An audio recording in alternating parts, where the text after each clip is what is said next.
Now broadcasting from his hidden bunker and fully stocked bar, it is the Saturday Report with Colt Sebastian Taylor.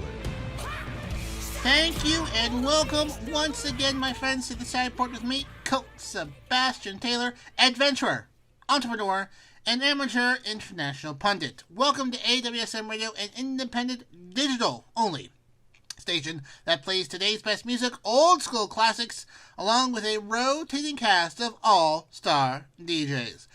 AWSM Radio focuses on mainstream artists, independent artists, along with a variety of interesting talk and music shows throughout the day.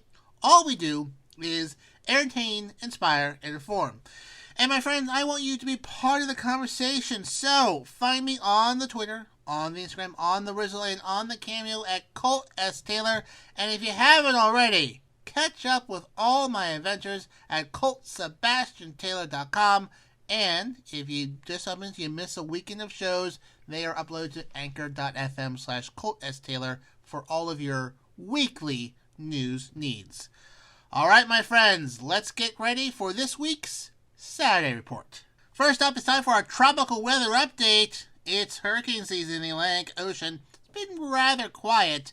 Nothing too much going on in terms of intensity. However, there is a storm in the Atlantic Ocean right now that could cause some problems this weekend, especially if you're living in the northeast part of ye old United States of America. Henry, which will be becoming a hurricane. If it isn't a hurricane by now, it's pretty close. It's pretty close. So we'll say Hurricane Henry is, at the moment, looks like to make a strike in the New England area, making landfall somewhere between Long Island and the Massachusetts.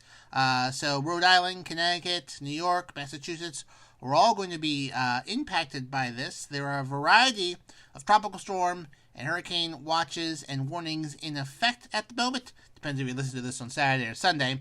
It is, at the moment, it looks like it will be making landfall Sunday afternoon in the New England area as a Category 1 or maybe a weak Category 2 hurricane. Not the first time a hurricane has been in this area, but the first time in over 30 years a hurricane has directly struck the New England coastline, especially in this area. Hurricane Sandy kind of came in through New York, but this is you usually don't see storms making a direct hit onto Rhode Island, Connecticut, Long Island, and Massachusetts. So it's going to be a very windy, rainy weekend for my friends up there. They've had a lot of rain recently, so the big concern is flooding and that the saturated ground can't absorb more water, and that the trees might be more easily toppled in the wind because the roots are in soggy, mushy ground, not dry, hard ground. So that's something I will be, friends, if you are in Massachusetts, Connecticut, Rhode Island, Long Island, New York, and you're listening to this Saturday morning, you best figure out what you're going to do, because by Sunday afternoon, it's going to be there. Unless there's some dramatic shift left or right, which it could happen. But even now, the cone of possibility, they put the hurricane in the middle, and it could be this much off, or we can be this much off, pretty much covers from the Massachusetts Cape Cod area all the way down to just outside of New York. So it is, it's going to be a messy, messy weekend up there. A rare hurricane. Rare enough. I mean, once every 30 years is not common. Uncommon hurricane strength storm hitting the area.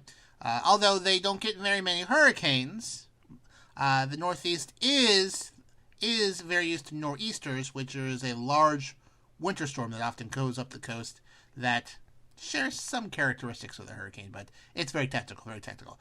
Anyways, it's going to be a soggy weekend. To my friends up there in the New England area, do be careful, tie down lawn furniture, and if you live in a area prone to flooding, might be time to get a hotel room and put everything you don't want wet up on the second floor. Next, friends, don't call it a comeback. No, I'm not talking about LL Cool J. Did he say that? I think he did. Toys R Us. Toys R Us is making a bit of a comeback. You remember that popular toy store filed for bankruptcy in late 2017, closed all its stores in 2018, thought it was done forever. In fact, there was a KB store near where I live, and you know what to say right now? An empty lot. Yeah, just an empty lot. They cleared it out.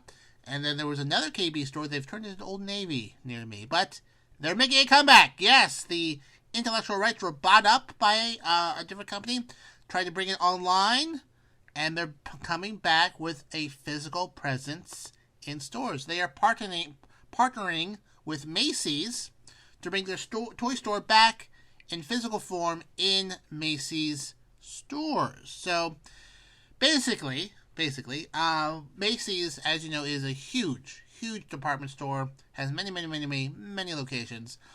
In fact, much like Sears, one of the most valuable aspects about Macy's and places like Sears is that their real estate. They have, in some cases, 50, 99-year leases in these malls that they made in the 70s and 80s when it seemed like it's such a great idea.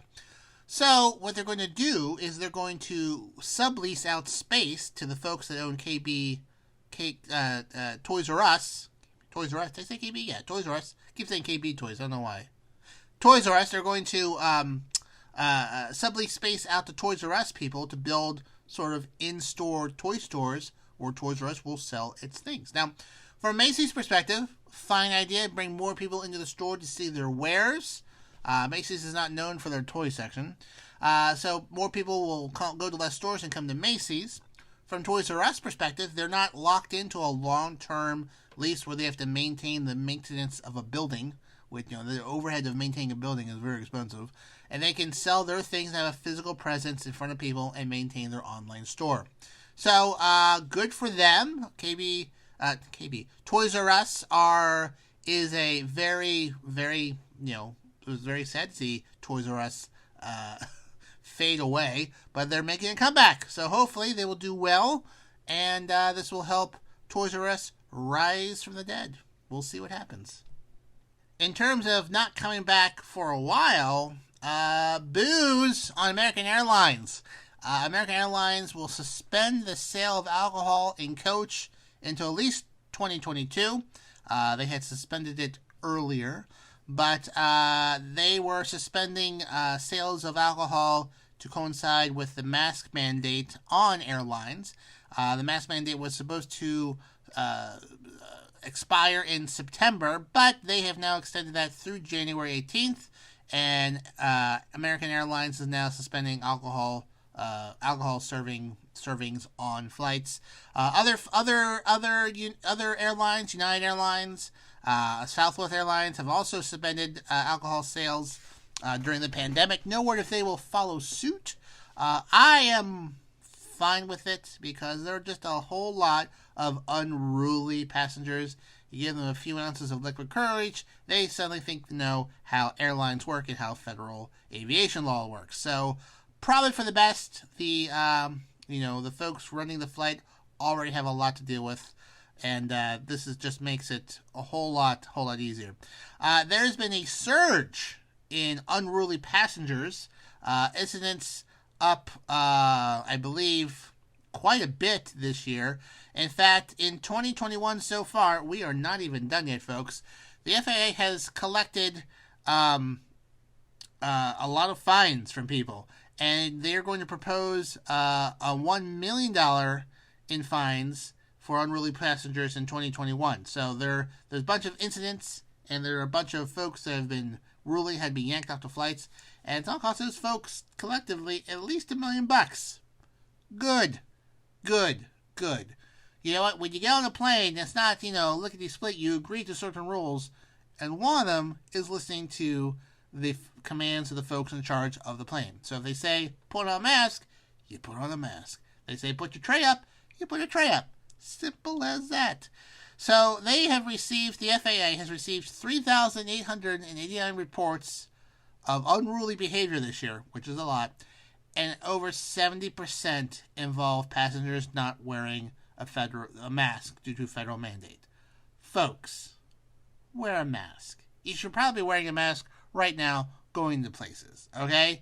If you're not, or you refuse to because you're waving around the Constitution or some Wikipedia, Facebook meme concept of freedom, it's not the world being a sheep, it's you being a jerk. And airlines have had just about enough of that. Simple as that. So, put a mask on. You can wait 4 hours to have your Jack and Coke.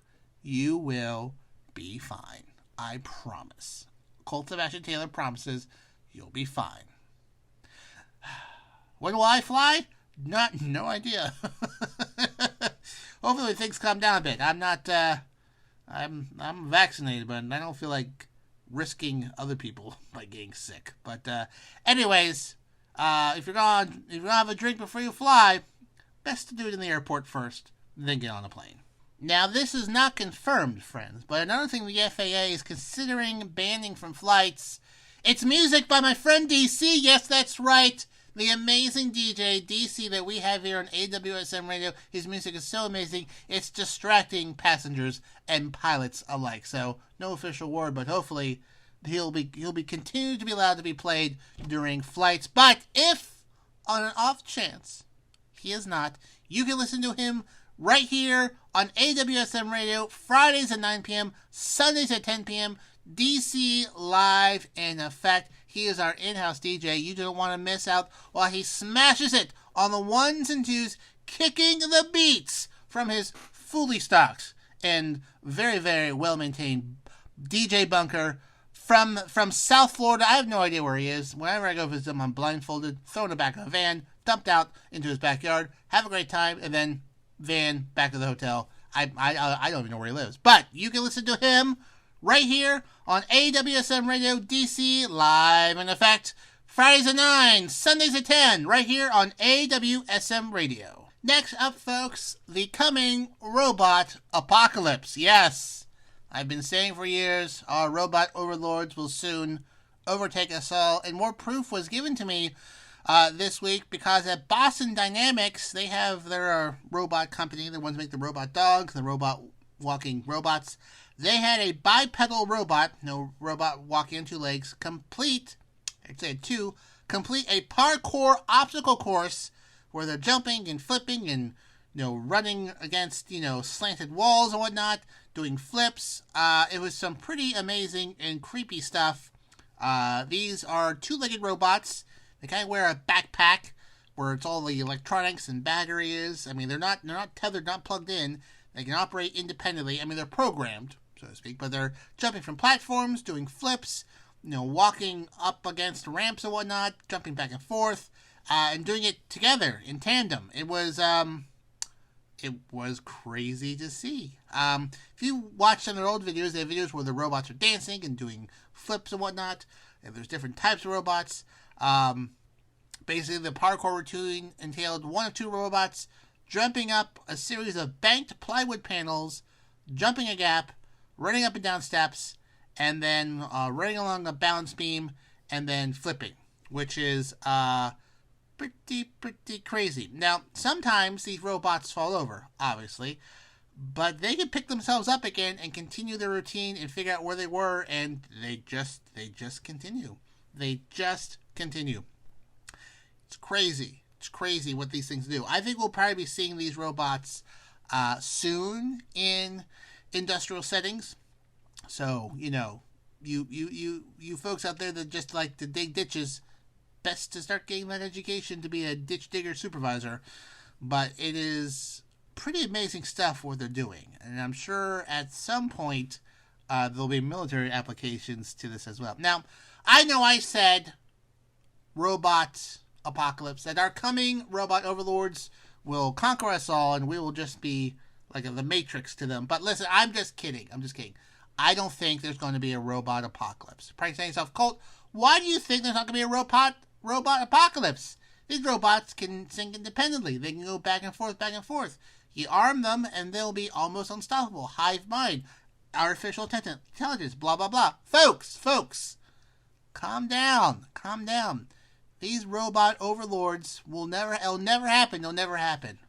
Why? Because Boston Dynamics was bought by Hyundai. Yes, that's right. 2 months ago, the South Korean car company bought an 80% controlling interest in Boston Dynamics. Now, if the same high quality Hyundai work that went into my Hyundai Tucson that broke down and I had to put a new transmission in less than 2 years later and less than 80,000 miles, I can only imagine that these robots will not be able to function correctly enough to take things over. Things will break down. Hyundai will say, well, nothing we can do about that. It's just a broken robot. Sorry, can't fix it. And the robots will never be able to organize because Hyundai, if they make their robots as well as they make the Hyundai Tucson, we as a human race should not worry that these robots will take us over. If anything, they'll be very convenient for 2 years, and then the robot will break down, and they'll say, well, hey, sorry, you're not the original owner of this robot. There's nothing we can do about it. So, but listen, I'll drag you along for 2 or 3 months in the customer help system and whatnot, lose your record, and then tell you, well, you're kind of stuck with the robot repairs. So I'm just guessing that's what will happen with these robots because of Hyundai. Because Hyundai is a terrible company and does not believe in its products. I'm just saying from my experience, 100% of my experience has been that. So they'll probably apply that to the robots. Yes, Hyundai, I haven't forgotten about you, and I was so tickled to see your name pop up in this story. We now go from a well-known South Korean company to a well-known Swedish company, IKEA. Yes, home of the Flurgers and the Durgers and the why do they give strange names to their things? I don't know. But IKEA is getting into the solar panel business. In fact, in Sweden right now, it's only available in Sweden, you can buy solar panels from IKEA in Sweden, install them, and then with an app through IKEA, you can sell excess energy back to IKEA to be used in their stores and whatnot. It doesn't go directly to the stores, but basically you're selling them credits. You're producing energy, putting it onto the grid. And people can track their energy usage on the app. So IKEA sells privately owned solar panels to many, many different places. And right now they're sort of trying out this subscription service in Sweden. It's called Stroma, which I am probably saying incorrectly. It allows customers to buy renewable electricity from solar and wind parks to power their homes. So they're hoping to have more and more renewable energy through 2025. And it's interesting. IKEA has made sort of a deal with a Nordic power company, so their users can buy and sell energy without a subcharge, because there's various subcharges and it's very, very complicated. But people who are part of this can see their energy being produced. If they need some, they can buy some, and if they make more than they need, they sell it back to the grid. And there's a monthly fee on it, but it's very, very interesting. Very, very interesting. It's only available in Sweden right now, this IKEA subscription service. Here in the United States, you could buy solar panels, put them on your house, and then sell back excess energy to power companies. But that's pretty much done on an individual basis. There isn't really like a big there's solar panel installation companies. But here in the United States, there isn't like, a service you can get through IKEA or Walmart or any of the big box stores where you buy the panel from the store, install it, and then use the store's service to sell energy back. So it's very much done on an individual basis over here. So it's an interesting concept. If it came over here, I would certainly explore it. I have a very sunny roof. No idea how much it costs. Probably a lot. I don't know how much solar panels cost, but it's probably more than a tank of gas. But if you live in Sweden, look out for this. And then this might be something that comes to your market very, very soon. Next up, folks, we go to the Pacific Ocean where a new island has emerged. And I, Colt Sebastian Taylor, claim it. What? Oh, someone beat me to it. A volcano erupted, burst through the surface and created a new island south of Tokyo this week. It's about 50 kilometers south of Minaito, which I don't know where that is. It's not expected to last too long. It's made of ash and lava, and these islands tend to disappear with erosion due to waves and islands, waves and wind. Islands have appeared here in the past in 1904, 1914, and 1986, and all of them have disappeared. All of them have disappeared due to erosion. However, in 2013, there was another volcanic eruption, and it made a new island near it called Nishni Oshima. Nishishima. And it's still there. I mean, these things generally don't disappear overnight. It usually takes, years from this to disappear. But that is just next to it. And now this new island has had several eruptions and lava and ashes come out. And now these two islands are kind of connected together and kind of looks like Snoopy, apparently. Like Snoopy from the cartoon Peanuts. So, interesting. You're not allowed to go to any of these islands because it is an active volcano. There's no real way for you to, if you got in trouble, there'd be no real way to get you off of there. So the Coast Guard's monitoring it. They've put out warnings about ash and smoke, which can affect airplanes. And of course, since this is a new island, it's not on any navigational charts, so they are warning ships in the area to be aware of this so they don't accidentally run into it. Just to steer clear. You really don't want to sail next to a volcano when it goes off. It's not something that you would really would like to deal with. Anyways, this is a new landmass. This, however, does cause some issues. It's a very dicey area in that part of the world. When the island pops up, if someone claims it, then they can claim in exclusive territorial waters or economic zone around it. But this is also close to an island that's already claimed by Japan. They don't think it's going to cause too much problems, not extend anyone's territory or economic zone any further. What I don't know, and maybe I'll look this up one day, island appears, someone claims it, you can claim 3 miles around it and then 50 miles around it for exclusive economic zone, which means you're allowed to do economic stuff there, like drill for oil, fish, but no one else is. Have an island and it disappears. Does that disappear too? I feel like it does. Anyways, doesn't matter. I won't be owning any volcanic islands anytime soon, unless I turn into a villain, and that is not even in my 5-year plan. Could be my 10-year plan, though. I'll have to review that. It's been almost 8 years. When I do make that 10-year plan review, what will definitely be in that sort of worldwide life-expanding draft of what I want to do for the next decade, it's listening to my friend Rocks. That's right, that'll be definitely in my 10-year plan. Listening to the Rock Sessions, hosted by the amazing, beautiful, talented Rocks. The Rock Sessions is our drive time show here on AWSM Radio, and she makes sure your evening commute home is fun. She will feature some of the hottest music on the charts and some other surprises in between. She will make it rock style, Monday, Tuesday, Wednesday, Thursday, Friday, 5 p.m. to 7 p.m. Mark your calendars, set your reminder, listen to it either on our website or through the app.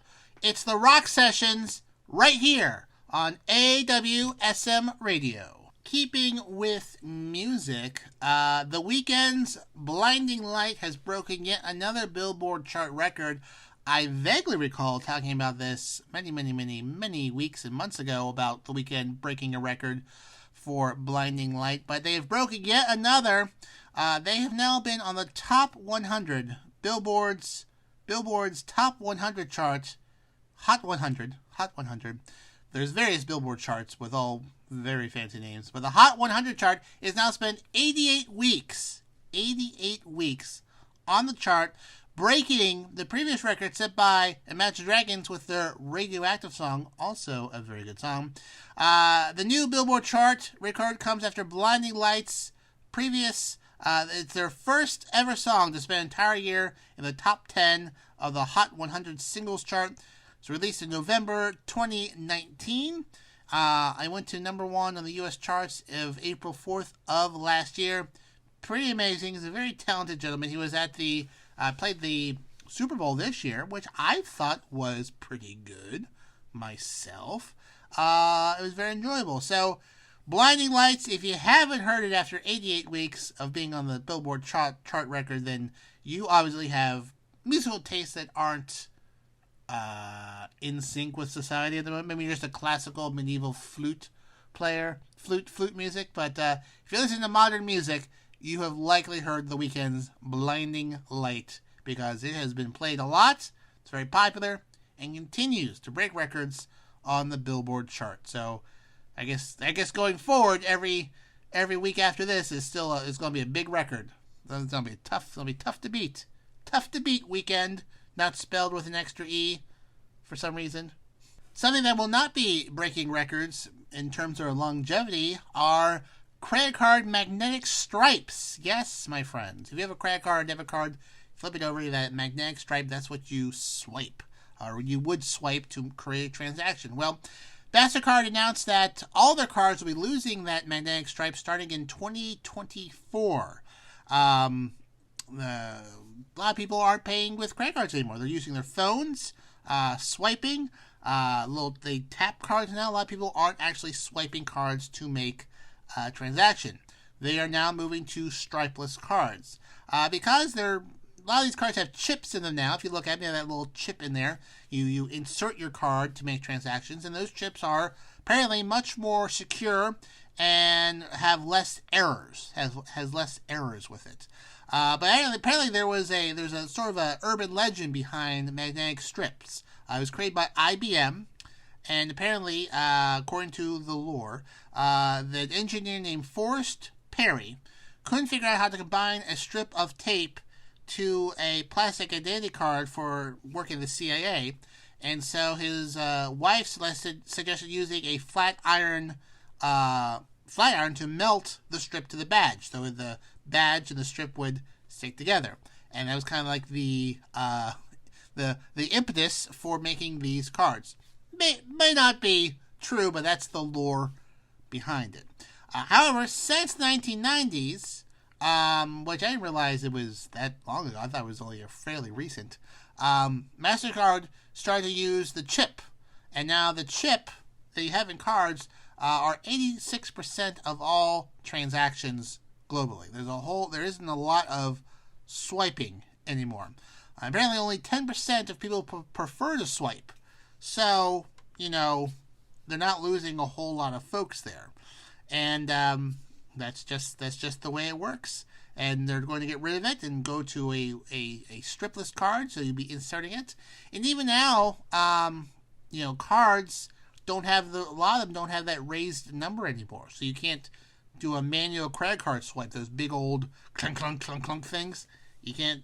Those things don't work for them. You have to fill those out manually now. Although I don't know of a place personally anymore that doesn't have a credit card terminal and pulls out a machine and makes like a facsimile copy of your credit card, and they use that to get paid in like a check form. Like, I remember one, last time I saw one probably was 20 or 30 years ago. You just don't see them anymore. You just don't. Everyone, even if you don't have a credit card terminal, you can put one on your phone now and take credit cards. So just not a thing anymore. So, anyways, they're going to start phasing this out in 2024.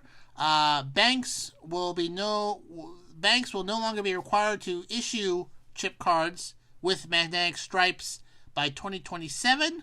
There'll be no new credit cards by 2029, except for prepaid cards, and then magnetic stripes will disappear altogether by 2033. So it's going to be a gradual process. It's going to be like one day you have it and one day you don't. But by the time I reach my 500 or 600 show on here, and I'm an old redhead with a gray beard, I'll be saying, the magnetic stripes are gone. I mean, I'll be 50 then, but I'm sure I'll sound like this. So, might want to keep the old ones. They might be a collector's item one day. They just might. Moving over to sports, Brett Favre from, you might know him from his amazing cameo in Something About Mary. Other people, football. He warns parents not to let children play tackle football before the age of 14. because it would increase their development of a neurological disease called chronic traumatic encephalopathy, CTE, which is an injury that many football players are getting, or they realize they're getting after years and years of impacts to the brain. It's a degenerative, neurodegenerative disease that really impacts the brain. There have been a lot of early deaths from football players who haven't been unable to get treatment or even know what they have. And actually, this, I believe, this didn't really start in football, but this noticing this started a lot in wrestling, professional wrestling, with people hitting their heads, taking chair shots. They saw all these wrestlers dying young. They examined the brains, and the brain's like, this is the brain of a 90-year-old man with Alzheimer's. How old is he? 45. Oh. So Brett Favre is saying that you shouldn't have anyone younger than 14 play tackle football. He said in a PSA from the Concussion Legacy Foundation, quote, "By the time I'm your age, I could be fighting depression, struggling to keep my thoughts straight.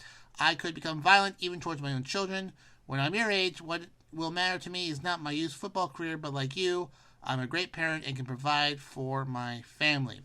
So the Concussion Legacy Institute had some researchers from the Boston University did a 2019 study and concluded that every 2.6 years of playing football increases an athlete's risk of having CTE doubles.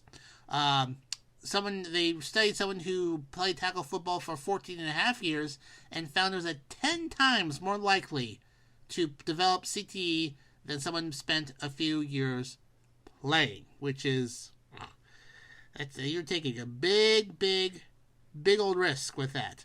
The Center for Disease Control and Prevention did a study earlier this year, found that children playing tackle football between the ages of 6 and 14 sustained 15 times the number of head impacts than their flag football compatriots, and 23 times more high magnitude head impacts, like really severe concussions.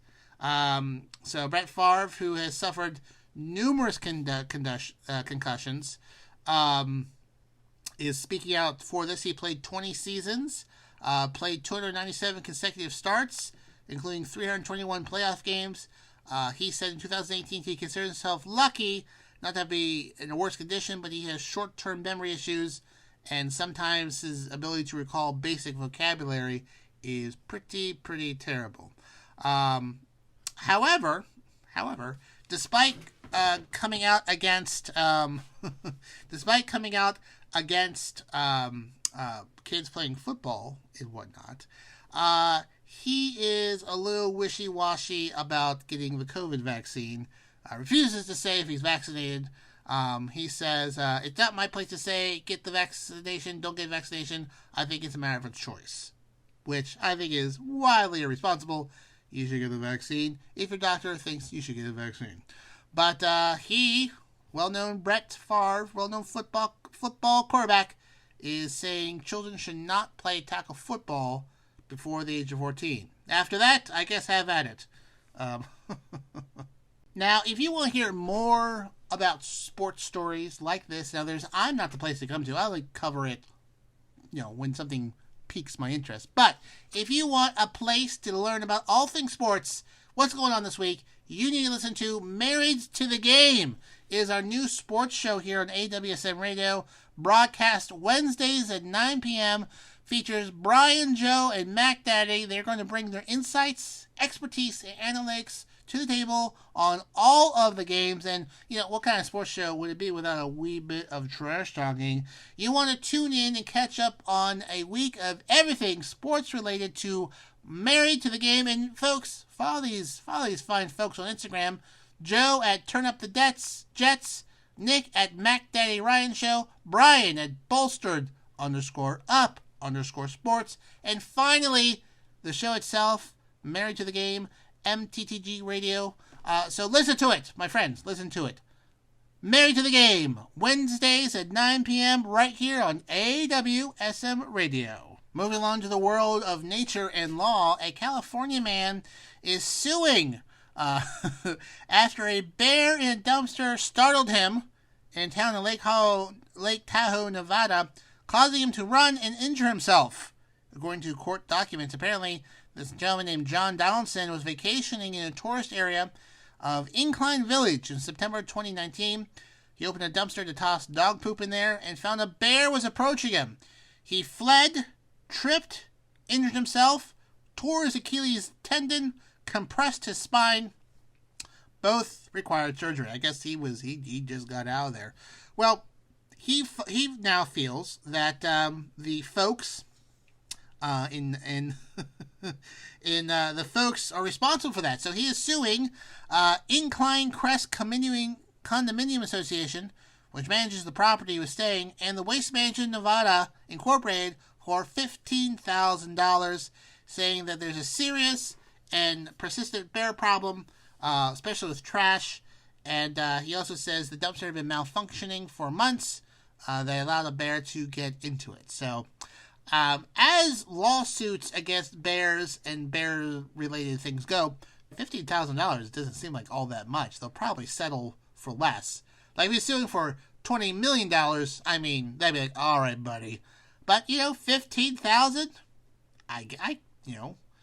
that would cover, I guess, surgery and whatnot. You must have very good insurance and whatnot. But, if the dumpster had not been maintained and they didn't take care of a bear problem, I guess he would be allotted some money. So we'll see. If this pops up again, I'll give you an update. This might be the last time I talk about it, but suing a dumpster company and a condominium association because they can't control bears and you ran into something, hurt yourself. I found that to be interesting. Next up, following along with nature, mosquitoes. Boy, they're terrible. Sure, you can have bug spray, but it's not seemingly doesn't do a fantastic job sometimes. Well, what if you could make yourself invisible from mosquitoes? What? It's true. So scientists have used a gene editing tool called CRISPR-Cas9, I don't know what that means, to render humans effectively invisible to an eye of a species of mosquitoes. Basically, these mosquitoes called Aedes aegypti, probably saying that wrong, use dark visual cues to hunt. So they are attracted to carbon monoxide, which are breathed out by people, and dark colors. And this has been known for quite a while. They noticed that in the 30s that these mosquitoes are attracted to people wearing dark clothing. So by wearing bright clothing, they may not see you. But scientists have used this gene editing tool to change some genes to make the mosquito effectively blind. They can't see dark things that are coming off of people, and therefore they wouldn't be attracted to you. So they kind of tell the difference between bright and dark, and by taking away one of those visual cues, these mosquitoes effectively can't find you unless they run into you. So it's the first time anyone has ever done this. So there's a very interesting area of work that they can do. I'm sure in no ways this will come back to haunt us. Messing with genes of animals won't create like zombie mosquitoes that are 30 feet big. I'm sure that will never happen. But this is something they are studying, and they may be able to, I don't know how they would apply this. I don't know how they would apply this to an entire mosquito population. Not like we would take something to make ourselves look different. But it's an interesting concept that I'm sure they will explore further, and it's something that could make society at large a little bit better. Mosquitoes flying into your ear. Oh, that's the worst. When it has real loud in your ear, and you try to pick it out, but you crush it, you just pull it out pieces. Blech, blech, blech. Well, my friends, that just about wraps up this week's Side Report with me, Colt Sebastian Taylor. Apparently, Jeopardy needs a new host because the guy they announced 9 days ago is not doing it anymore because he said terrible things in the past and he just can't be the host. So, my friends, at Jeopardy, Colt Sebastian Taylor, is available. And if you or anyone else wants to check out my stuff, be sure to visit Colt S. Taylor on Twitter, Instagram, Rizzle, and Cameo, and bookmark ColtSebastianTaylor.com for all of your Colt Sebastian Taylor needs. And if you've missed the show, go to anchor.fm/ColtSTaylor and subscribe so you're updated every week on all things you may have missed. Until next time, my friends, I am, of course, your friend, Colt Sebastian Taylor, and I'll see you later. Maybe on Jeopardy. One can hope.